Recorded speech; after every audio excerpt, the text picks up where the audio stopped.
हरियाणा के सोनीपत में गरजे राहुल गांधी, कहा अग्निवीर योजना ने जवानों को मजदूर में किया तब्दील, कहा हमारी सरकार आई तो खत्म करेंगे अग्निवीर योजना। पीएम पर राहुल गांधी ने कसा तंज, कहा 4 चमचे पीएम से आम खाने पर करते हैं सवाल, बोले मीडिया किसानों का नहीं बल्कि अंबानी अडानी का मित्र।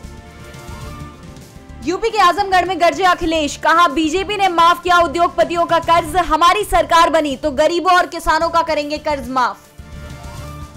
आने वाले लोकसभा चुनाव के नतीजों पर बोले अखिलेश, कहा 4 जून को 140 सीटों के लिए भी तरस जाएगी बीजेपी, 400 पार वालों की होने वाली है 400 हार। कांग्रेस महासचिव जयराम रमेश का बयान, कहा लोगों में बीजेपी को लेकर काफी नाराजगी, बोले भारी संख्या में हमें वोट देने आ रही है जनता, बीजेपी को बताया संविधान विरोधी। अग्निवीर योजना पर सुप्रिया श्रीनेत का बयान, कहा अग्निवीर योजना देश के युवा और जवानों के खिलाफ साजिश, 4 साल के ठेके पर नहीं हो सकती है देश की रक्षा।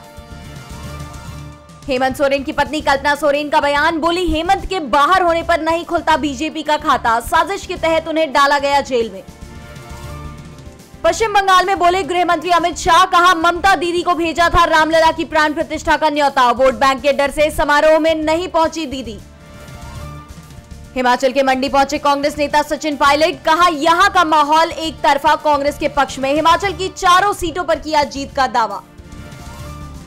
चिराग पासवान पर आरजेडी नेता तेजस्वी यादव का तंज, कहा चिराग को हार की शुभकामनाएं, बोले अच्छे अंतर से चुनाव हार रहे हैं चिराग, भाजपा के लोग ही हरा रहे हैं उन्हें।